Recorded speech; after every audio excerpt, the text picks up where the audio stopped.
Well, thank you for coming out this evening, this rather interesting weather night. My name is Mike Settles. I'm with Ohio EPA's Public Interest Center. My title is Public Involvement Coordinator. I'm kind of the citizen contact of the agency, so for Northeast Ohio. So if there's any time where you have an environmental concern and you're not sure who to talk to or an agency to approach, if you want to grab a card after the evening or it's at the end of the PowerPoint, feel free to give me a call at any time. We'll see what we can do for you. We are here tonight to talk about the compressor station, Rover compressor station proposed west of Wooster. We've issued a draft permit, which means essentially what they are requesting to do is meet our rules and regulations. But before we make a final decision, we wanted to come to the community and get any thoughts or concerns that folks may have in this area, primarily to see if there's something we missed that we need to be looking at before we make a final decision. So that's kind of the point of this evening's meeting. Again, we're going to keep it pretty loose here since we have such a small group. It looked like everybody signed in. What we'll do with that sign-in sheet is once we make a final decision, the permits for Rover, we'll put out, my office, the Public Interest Center, will put out a citizen advisory that will announce those final decisions. In addition, we'll provide a link to a document we call response to comments. What we'll do after this evening, once we get your comments on the record, our court reporter will give us a transcript and we'll go back and look at everything that was presented during these public comment periods. And we'll look into the concerns that were raised, research them, and respond to them in writing. That document, that response to comments, is sent on to our director along with final staff recommendations so he can make a final decision on the permits. So once that final decision is made, we'll let you know. You can look at that response to comments to kind of see where our thinking was on the concerns that were presented. There's also an opportunity, whenever the director makes the final decision, to appeal that final decision to a state body called the Environmental Review Appeals Commission, called ERAC. It's a three-member panel that the governor sets up. It's independent from Ohio EPA. Their job is to make sure that we follow the rules and we do our job. So any interested party on the final action of the director has the ability within 30 days of a decision to appeal that decision to ERAC. So again, if you have questions on that, feel free to call me. Once that decision comes down, I'll get you in touch with ERAC. They can provide more information on how to deal with an appeal. The agenda tonight kind of outlines how we normally do our public meetings. The first part we call an information session. That's where I do the introductions. We'll do a PowerPoint kind of outlining what's in the draft permit and what our permitting process is all about. We'll open the floor to questions. And because we have a small group tonight, as we go through the PowerPoint, if there's an immediate question you have, feel free to ask it.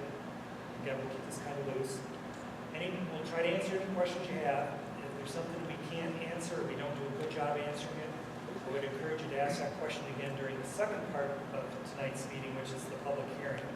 For us, the public hearing is the important part of the night. That's, again, where we get your comments on the official record. Hey folks, welcome. If you want to come up forward, we're going to keep this go without microphones and keep this kind of loose. So welcome. We're just getting started. So we'll do the PowerPoint presentation. We'll open the floor to questions and answers. And once we've gotten through that, then we'll go to the second part of the meeting, which is public hearing. I'll read a script into the record.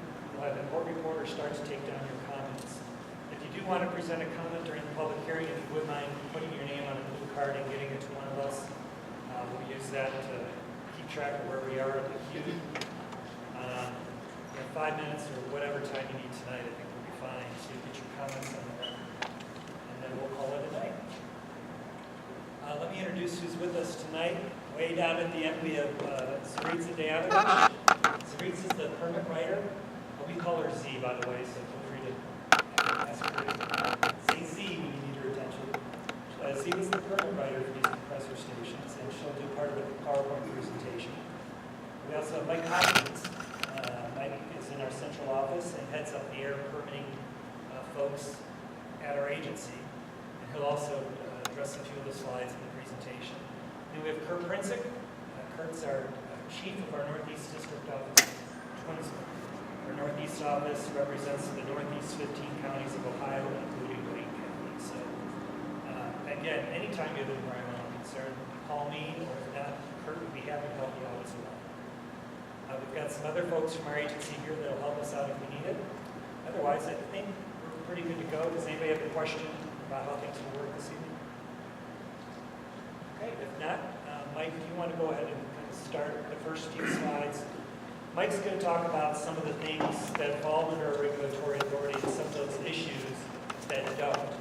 One thing we've learned through this process and doing some of these compressor station hearings is there are a lot of concerns that come up that fall outside our authority. So he's going to try to explain that and steer you in the right direction that some of your concerns do rest with other agencies. Right, and just usually when people first come to these, one of the first questions is trying to understand what we're doing and what we do and what this is for and all that kind of stuff. And of course, we're with Ohio EPA's AIR program, and one of the things that has to happen when any facility is going to install a piece of equipment in the state of Ohio that's going to have some air emissions, they have to first apply for and obtain an air permit. Hey Mike, would you mind coming kind of up toward the front here? I think that voice will pick up Sure. a little bit better. And so the idea is that in order to do this, you have to apply for an air permit, and what we're going to talk about tonight is the air permit. But there are a lot of other issues associated with compressor stations or pipelines, those kinds of things. And what we want to do is explain how some of these things really aren't our end of the works. That's not what we deal with. There are other groups that, if you have questions on other issues, we'll help you find who to talk to. But for tonight, it's really about the air permit. And when we look at the oil and gas facilities and pipelines and compressor stations, there's lots of different government organizations that regulate them. And ours is one of them, but there are a lot of other groups that do the same thing or do similar things in terms of regulation. One of those is the Federal Energy Regulatory Commission, and they also called FERC. And so one of them is the Federal Energy Regulatory, FERC, and they deal with things like the siting of a pipeline and noise. We often get questions on noise. Well, Ohio EPA doesn't have rules that deal with noise, so we can't regulate the noise aspects, but these guys can. There's also the Pipeline and Hazardous Materials Safety Administration that regulates pipeline safety. So making sure that the pipeline, when it's operated, is operating safely, and making sure that the installation that they put in meets all their requirements in terms of safety.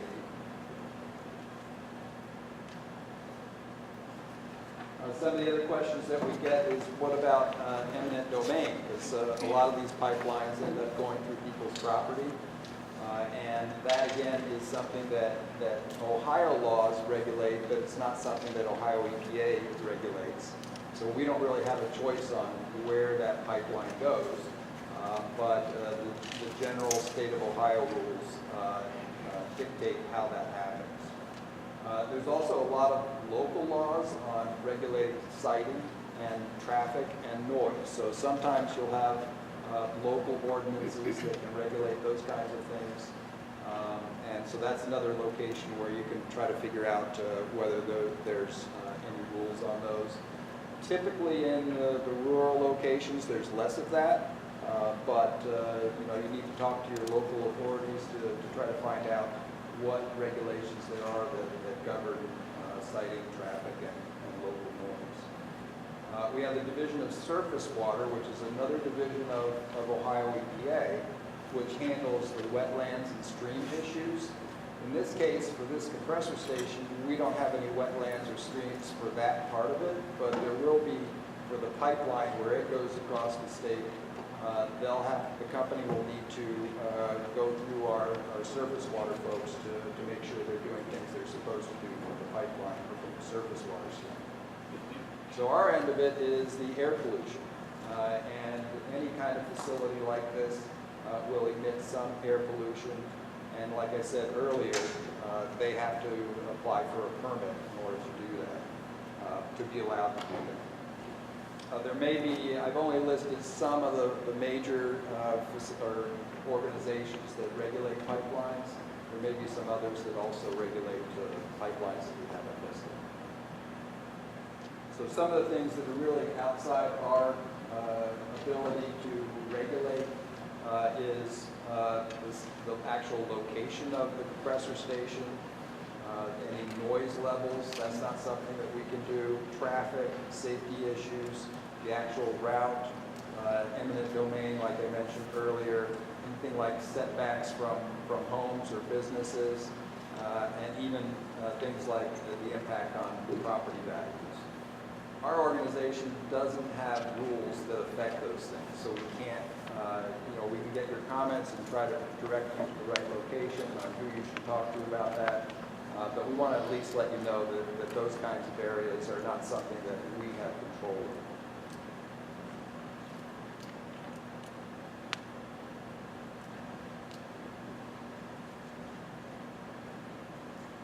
And I guess Z is going to take off from here, right? Is that what we decided? Sure. Hi, my name is Zaritza, in case you just came in, but you can call me Z, and I am the permit writer for this permit. As Mike has already indicated, basically Ohio EPA's authority over compressor stations is limited to regulating air pollution sources. So prior to the installation of a new compressor station, the facility submits a permit application. Those applications are reviewed and permit terms are developed. For certain sources, a permit is first issued draft, which allows the public and other stakeholders an opportunity to review and comment on the permit terms.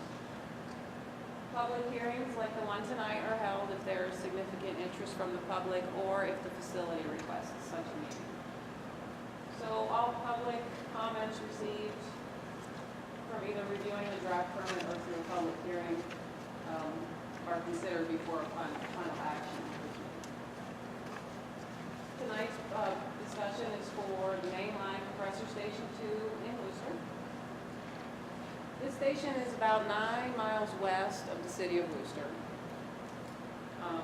off of South Elyria Road, just north of State Route 30, or I think it's called West Lincoln Way.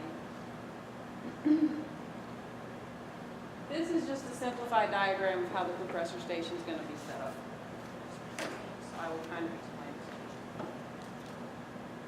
Gas coming in passes first through a separator. The separator allows liquids to drop out. Those liquids are then routed to an on-site storage tank. After separation, the gas goes into one of the compressor engines, which basically just increase the pressure of the gas to keep it flowing down the pipeline. Prior to leaving the site, it passes through another separator, and then it goes to the pipeline. The primary sources of emissions from this type of facility will be the compressor engines. There are other smaller sources that we run. Okay. So these sources are exempt from the permit because either they're exempt from Ohio law or their emissions are so small. These sources will all be included in the permit and have terms and conditions.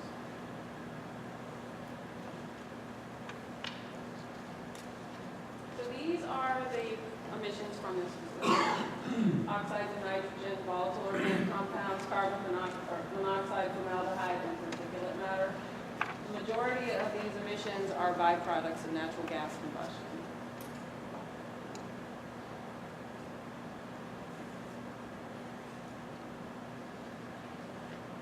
This chart kind of shows you where this compressor station is here at the star falls in line with other typical air pollution sources. So they are considered medium large. So that's single pollutant emissions. So the oxides of nitrogen emissions from this facility are 193 tons and the volatile organics are 121. So how does Ohio EPA regulate compressor stations? Well, we establish specific requirements in permits. So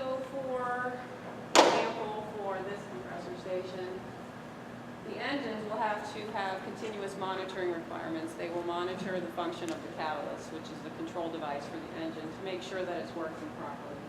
They will also have to have at least annual emission testing.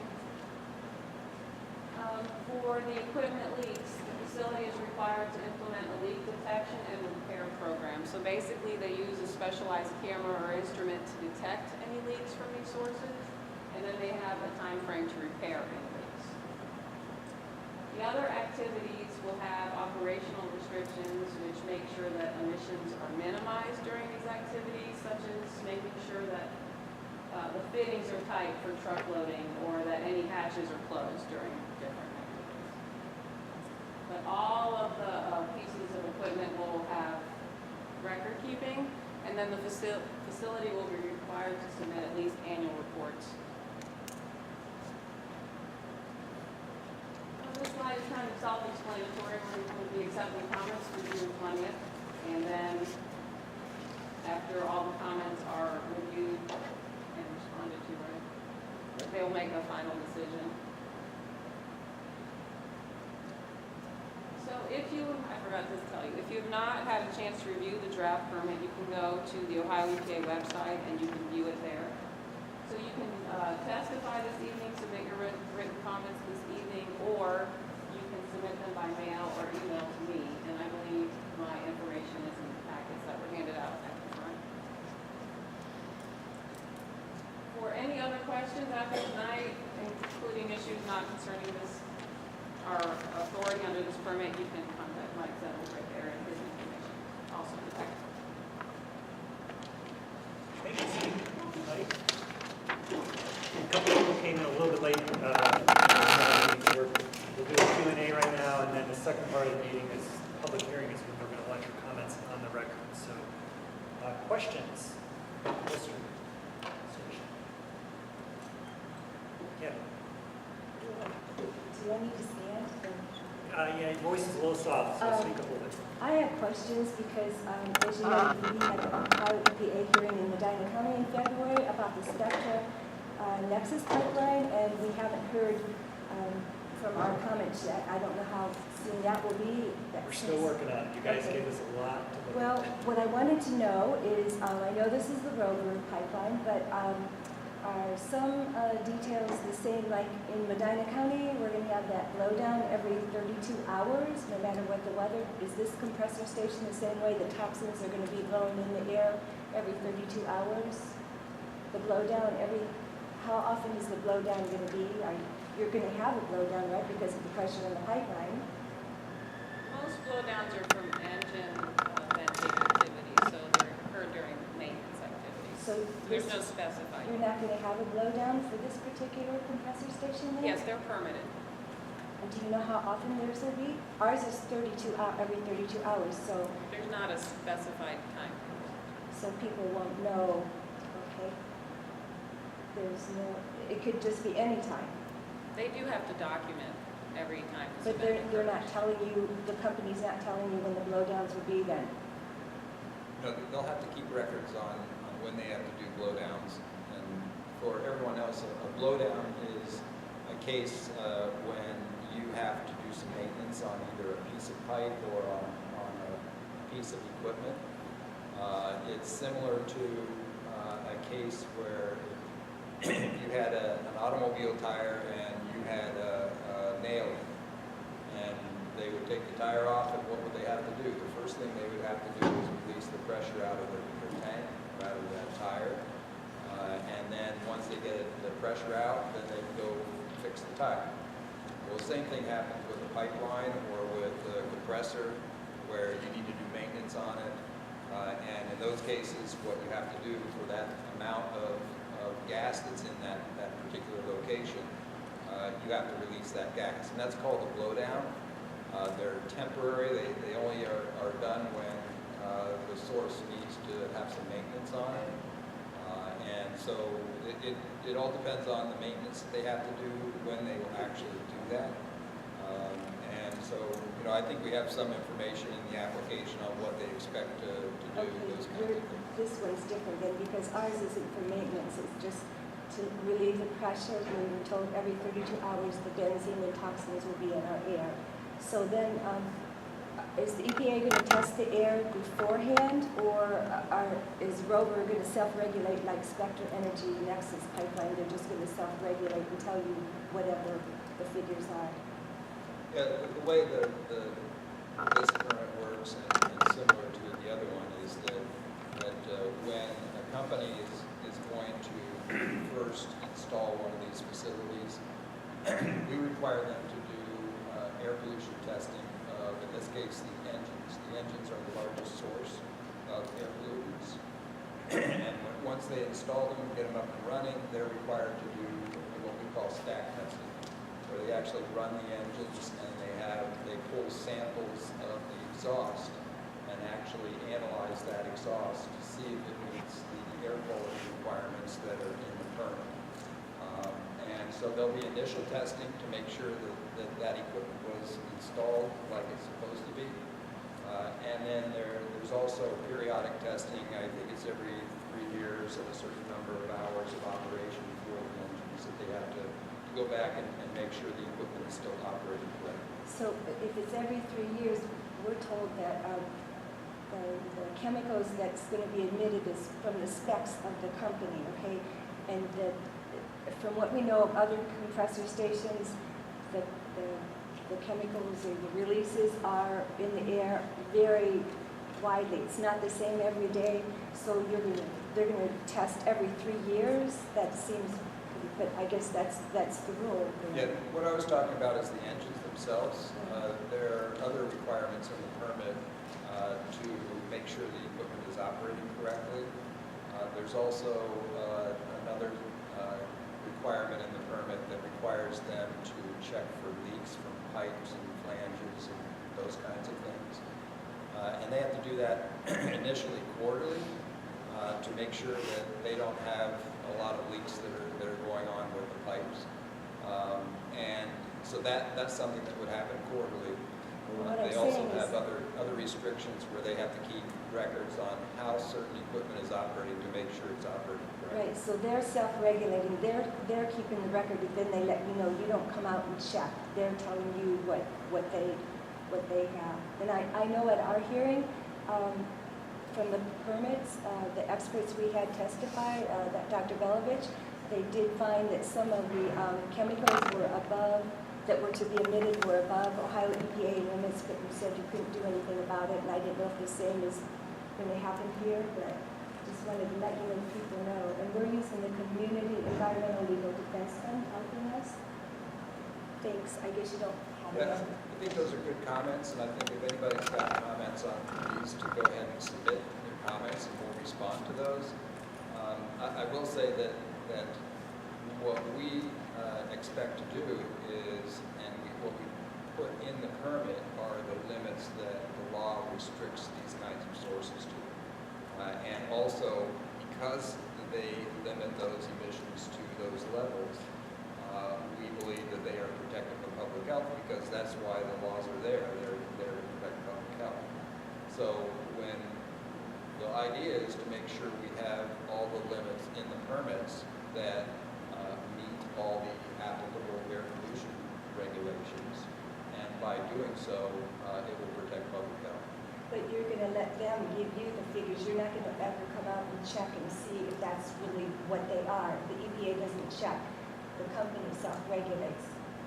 No, I mean, we don't have somebody there all the time, but we do inspections of facilities to make sure they're doing what they're supposed to do. We require them to keep records. We require them to do the testing. And we can come out and also check for leaks or check to see if they're doing the right thing. So it's not really accurate to say that it's all based on the company, but there are a lot of records and requirements that they have to keep. And by law, they have to do these things. If they fail to do that, they could be in deep trouble. So, but you're right, we don't have somebody there all the time. Like the record keeping and reporting is consistent with all the facilities we regulate. This is a special thing carved out for compressor stations. This is how we do it. Right. This is the standard method, and the the reason is that we can't have somebody at every single site in the state. So what we have to do is we require more detailed testing and monitoring for the larger sources. And the smaller the sources, the less detailed it gets, and the more it relies on company records to make sure that they're in compliance. So that's, that is very true, that we don't have somebody there looking at it all the time, and it does rely on records that they are keeping that can prove that the equipment is operating in compliance with the air pollution rules. Well, I didn't mean all the time, but how often would you be out there to check? How often do you check these facilities? Yeah, it depends a lot on the type of facility. Like once a year? For instance, we have, for some of the very larger sources of facilities, we would have somebody do a full compliance inspection once a year. In the medium-sized sources, it may be once every 3 or 5 years. For other sources, it may be initially when they first put the source in, and then just depending upon workload and when we can get out there, it may be just when we have complaints or something like that. So it changes depending upon the size of the source, and we try to use our resources wisely so that the larger the air pollution source or facility, we're going to be out there more often to do inspections on those. Can I add something? Ma'am, Yes.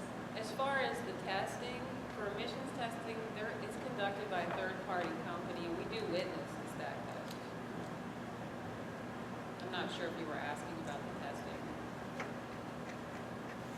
Right, so the stack testing that I mentioned, where they actually measure emissions that come out of the stack, the way that works is they have to follow a specific test method. It's a scientific method that US EPA developed, and they have to be experts in that, and in most cases that means they hire an outside consultant to do that actual sampling.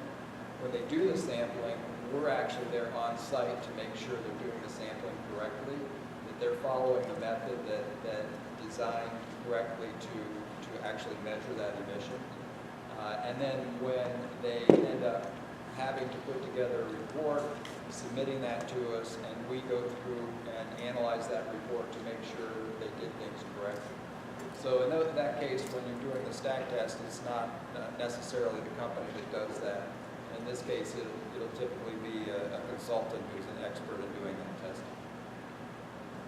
And the one thing I want to point out too, Mike gave some of, those are our inspection frequencies, but we have the authority to get out at other times. And should we receive complaints, and on all of our facilities, if we receive complaints, we're going to investigate it, and we're going to look into all of these issues closer. That's just, as Mike said, this is one of thousands of air sources in the state, and we do have some inspection frequencies that we use. But if there are complaints, we do investigate and look at them closer. Other questions? These are internal combustion engines. Are the cooling system combined cooling on all these engines? You aren't using outside water, dumping water. Yeah, these are like a diesel engine, and so they'll have to have their own cooling system, just like a truck diesel engine that has a radiator for cooling purposes, or in some cases just air cooled. But they aren't going to be pumping water from the ground and using that to cool the engines, no.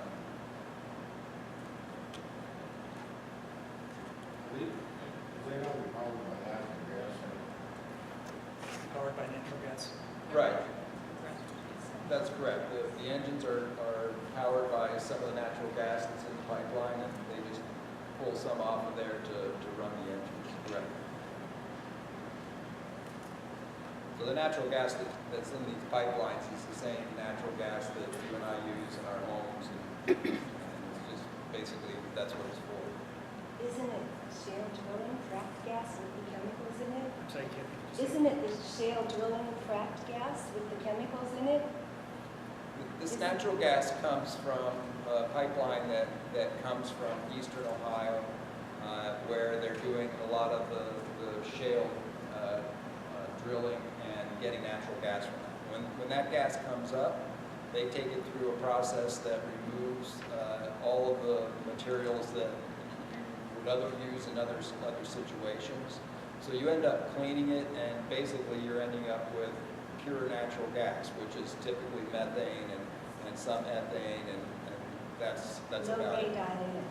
Say it It again? won't have radon in it? No, we wouldn't Benzene expect or any of those radon, chemicals? no.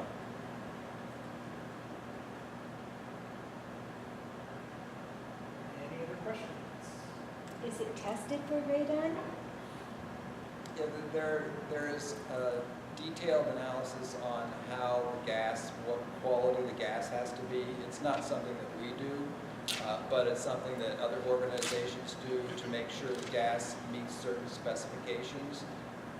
That all the gas that we end up using has to meet those specifications. And so I think that's one of the things that they would test for, but we're not an expert on the radon part of it, because that's another organization that would do. Okay, if there are no other questions, we'll head into the hearing. I only have 2 cards so far. As things progress, I'm excited to get some comments on it and get a chance once we've gone through the cards. Again, I want to welcome you to Ohio EPA's public hearing regarding a draft air permit issued to Rover gas transmission for a natural gas compressor station to be located along the proposed Rover pipeline. The compressor station, known as Mainline CS2, will be constructed in the city of Wooster, Wayne County, outside of the city. The purpose of this public hearing is to accept comments on the official record regarding the draft air permit. Ohio EPA published a public notice in the local newspaper regarding the draft permit, the hearing, and public comment period. This notice was also issued in Ohio EPA's weekly review, which is a publication that lists by county all agency activities and actions. To be included in the official record, you may testify this evening, or you may submit written comments to Ohio EPA through June 20th, 2016.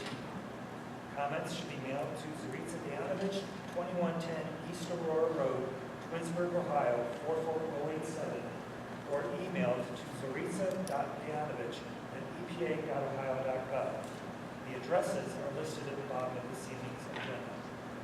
All oral and written comments received as part of the official record will be given the same consideration by Ohio EPA prior to the final action by the director. Comments received after the public comment period closes will be considered as time and circumstances permit, but will not be part of the official record. If you've brought along a written copy of your testimony, it's helpful to provide to Ohio EPA's court reporter here with us tonight. After taking into consideration the recommendations of program staff and considering comments presented by the public, the director of Ohio EPA will make a final decision on the permit. When that happens, the director's decision and a written response to public comments will be made available to interested parties. The response to comments will address questions and concerns raised in oral and written comments. Final actions of the director may be appealed to the Environmental Review Appeals Commission, also known as ERAC. The ERAC board is separate from Ohio EPA and reviews cases in accordance with Ohio's laws and rules. Any ERAC decision may be appealed to the Franklin County Court of Appeals. Any decision of the Court of Appeals may be appealed to the Ohio Supreme Court. Testimony will be limited to 5 minutes. As I call your name, please come to the side of the table here. State your name and spell it for the record. You can then proceed with your testimony. The first person requesting to testify is Laura Burns.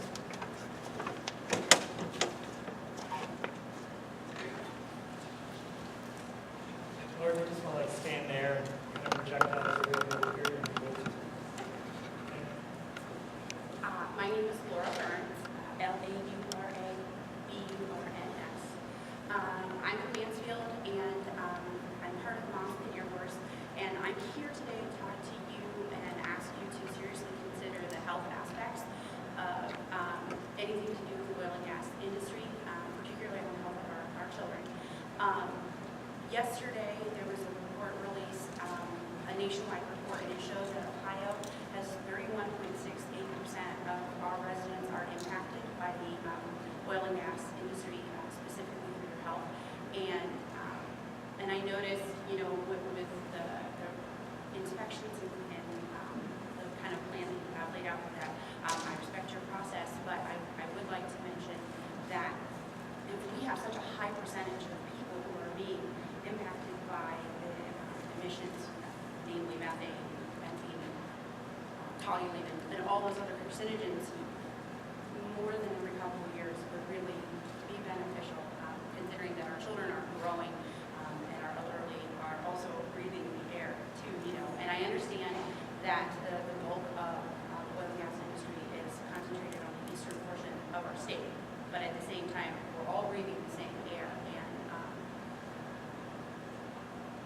I just would hate to see our rates of cancer and respiratory problems continue to rise if there was something that we could do to really stay on top of it. That's all I'm going to say. Kathy, would you mind opening a reference to the impacts? You see the story you're looking at, study, you would mind email to us just reason. Oh, certainly. That would help us. Sure. Fantastic now. So, yes. Okay, great. Kathy Jones?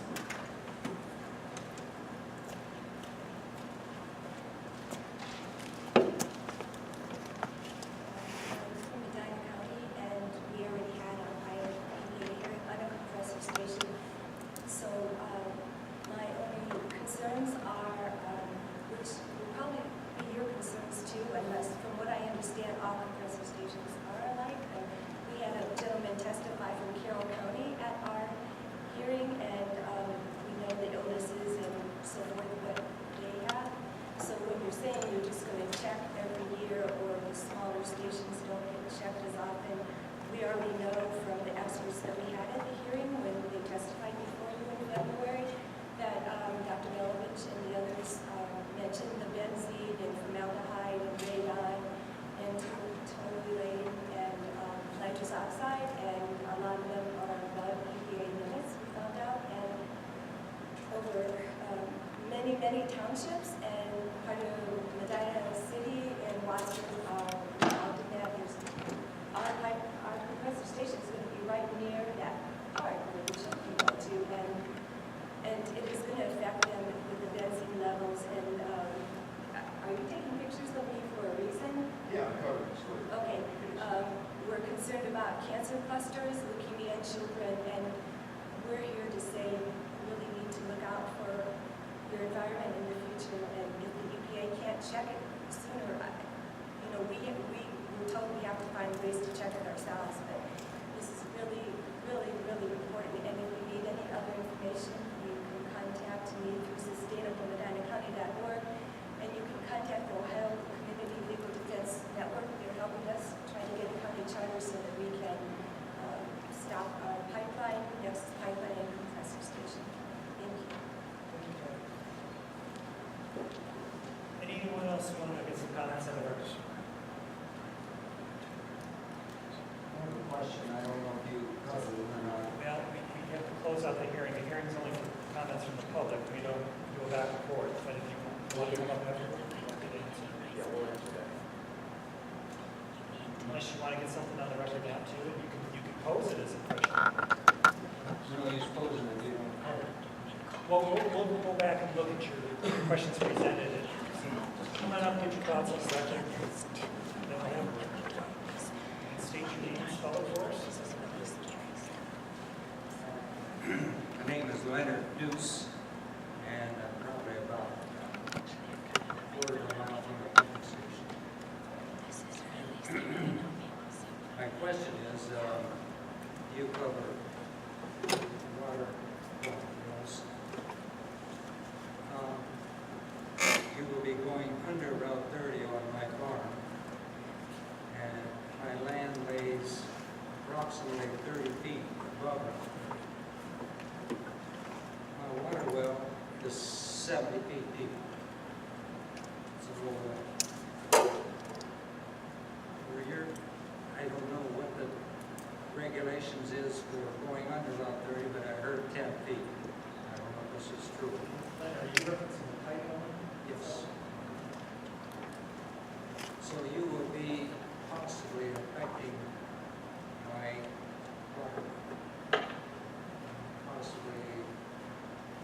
going through my bank to get through, to get on the out there. So I'm wondering if this covers part of your, This, and I can kind of answer both for you. This hearing tonight is not continuing this pipeline, it's on the compressor station. So what I can do, we can wrap up here, I can put you in touch with the district person, or water person, he's involved with the pipeline. And could ask those questions again, I'm sure you can help us do that. sorry, I was I reading appreciate one. you getting up. Thank you. Any other comments for tonight? If not, we'll conclude the hearing. Again, you have until Monday to get any comments in. I would suggest emailing them to reads up, make sure we get them in time. And we'll let you know the final decision. Well, thank you for coming out tonight. Let's get home and watch the game. Take care, everybody.